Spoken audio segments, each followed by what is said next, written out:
torno a la pragmática lingüística, que surge en el siglo XX, que tiene que ver con lo que es la filosofía del lenguaje, ¿sí?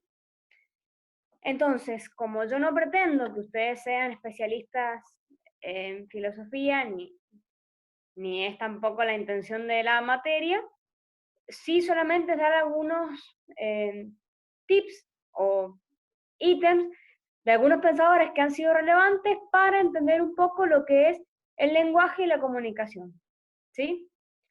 Entonces, bueno, como les digo, después yo les puedo mandar un apunte para que ustedes tengan el soporte teórico, pero la idea es que hoy tengamos algunas características principales de 4 pensadores, muy breve, porque nosotros ya saben que tenemos poco tiempo, así que hay que aprovechar, ¿sí?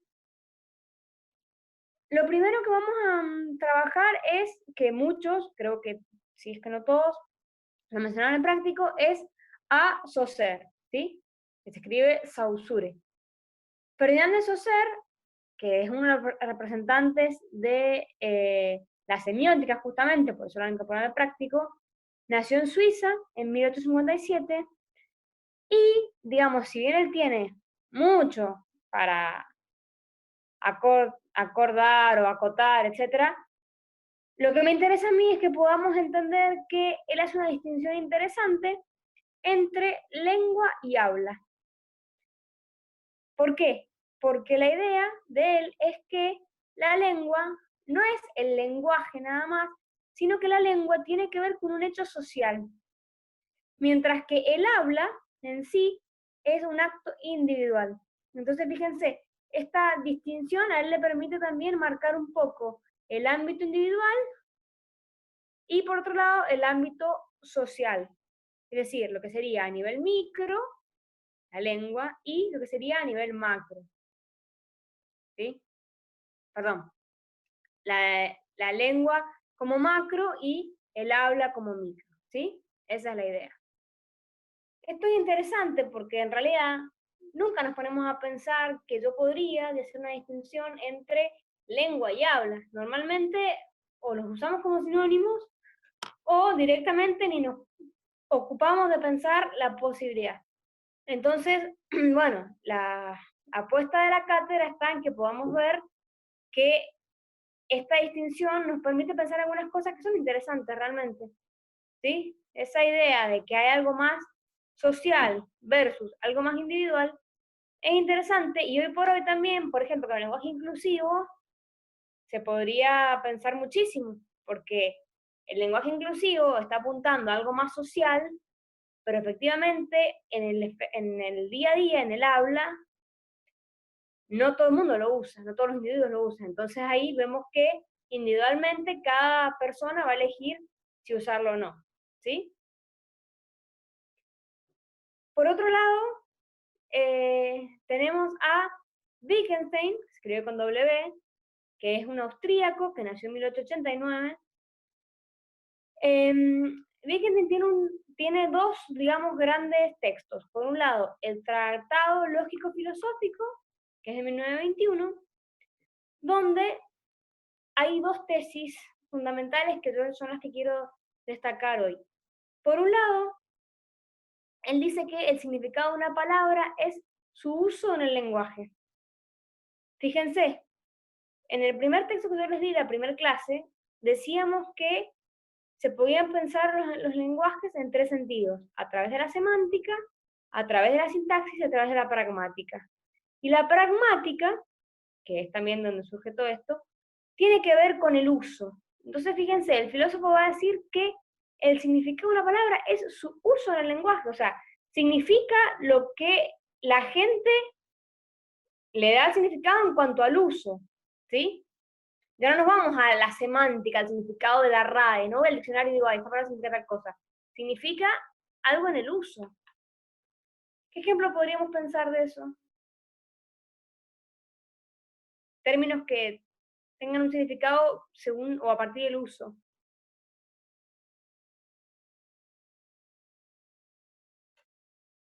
Palabras modernas, podría decirse. Sí, ¿como cuáles? ¿Qué deseo. Algo como decir manso.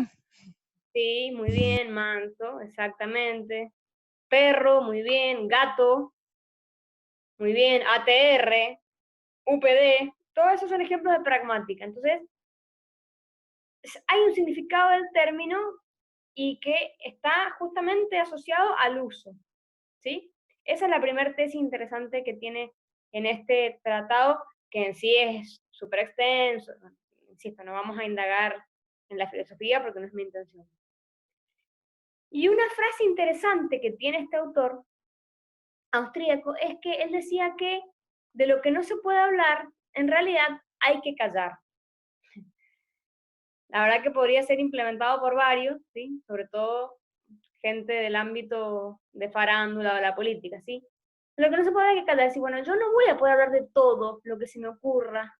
Hay cosas que efectivamente no las puedo decir o no se pueden explicar. Entonces de eso, y es mejor callar. Ojo, es discutible, no estamos diciendo que este hombre haya tenido la razón absoluta. Pero hay que centrarse también siempre en la época. Estamos hablando de 1921, es decir, hacer una tesis tan fuerte en ese momento y realmente es una cuestión interesante. Y además, Wittgenstein tiene otro texto que son las investigaciones filosóficas, que tiene dos ediciones, primero una en el 45 y otra en el 48-49, donde lo que hace es criticar el esquema interpretativo tradicional. ¿Qué sería este esquema interpretativo tradicional? Y entender el lenguaje como un conjunto de nombres que solamente designan objetos. ¿Sí? Entonces, fíjense, ya no me voy a centrar en el uso del lenguaje, sino que tradicionalmente se mantiene el lenguaje como eso, los nombres que me designan algo. Entonces yo hablo de mueble y ya sé que me designa una mesa, un sillón, ¿sí? Una cómoda, una mesa de luz. Que justamente es lo que Wittgenstein quiere criticar, porque va a decir, bueno, necesariamente esto no puede ser así siempre. Pero lo que hace es contraponerse a la idea de el esquema tradicional que siempre ha estado, ¿sí? Insisto, estamos en 1900, ubiquémonos para que sepamos. Lo que hemos visto hasta ahora es mucho más contemporáneo, pero esto nos da algunas pautas de estudios que se han hecho que son relevantes también para el tema de la comunicación, ¿sí? ¿Hasta ahí vamos bien?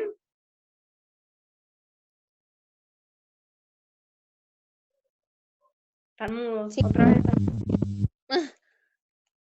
han estado mudos todo el día igual, profe, no es con usted nomás. bueno, entonces no me preocupo. ¿Están cansados de fin de semana largo?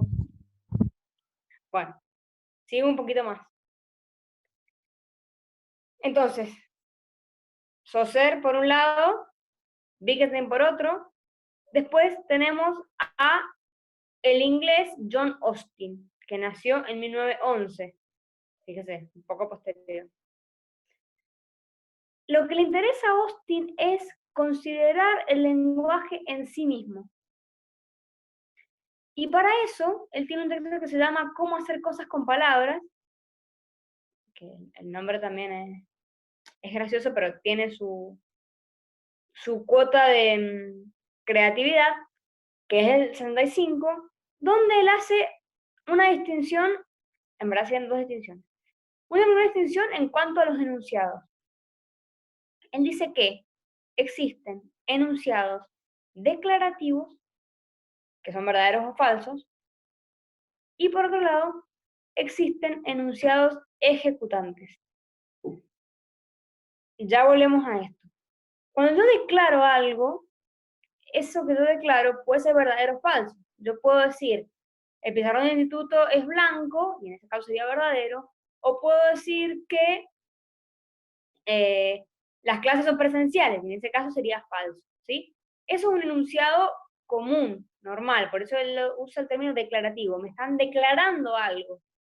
En definitiva, sería lo que en lógica entendemos como un juicio, ¿sí? En el que se afirma o niega algo y puede ser verdadero o falso.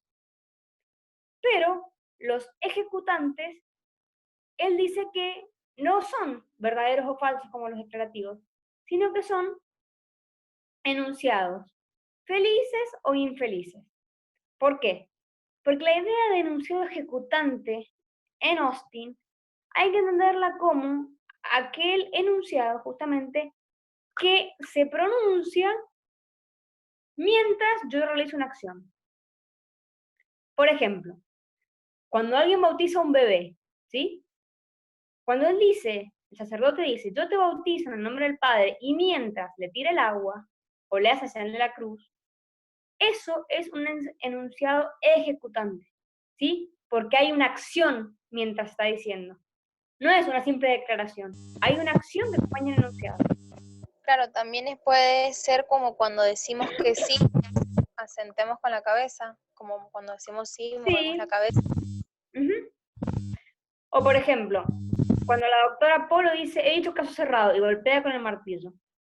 Eso, que esa frase acompaña una acción, es efectivamente un ejemplo de enunciado ejecutante. ¿Sí? Entonces, volvemos. ¿Por qué ejecutante? Y porque mientras yo lo digo, o mientras el locutor lo dice, hay una acción que se está justamente llevando a cabo en ese mismo momento. Es simultáneo. Es la acción con la palabra. ¿Sí? Por eso les doy ejemplos de cosas que puedan conocer, ¿sí? Y podemos pensar muchos más. Incluso, de hecho, en los ritos, ya sea de la religión católica o judía, hay muchos, ¿sí? Porque normalmente los ritos van acompañados de alguna palabra que acompaña justamente eso que estamos haciendo. ¿Sí? Sí. Eso por un lado. Eso por un lado en Austin. Por otro lado, lo que tenemos en Austin, que también es interesante, es que él va a hablar de que en realidad hay distintos tipos de acto, ¿sí? Él va a hablar de un acto locucionario, un acto ilocucionario y un acto perlocucionario, ¿sí? Ahora explico qué es cada término. Cuando yo digo acto locucionario, tiene que ver con las palabras que acuerdan al léxico de una gramática determinada, ¿sí? Sería más lo que tiene que ver con la semántica. Es el vocabulario que podemos usar, ¿sí? Un acto locucionario, o sea, se está diciendo algo. Cuando él habla o hace referencia a un acto ilocucionario, es decir algo, pero de otro modo, ya sea como pregunta, como ruego, como mandato, como información.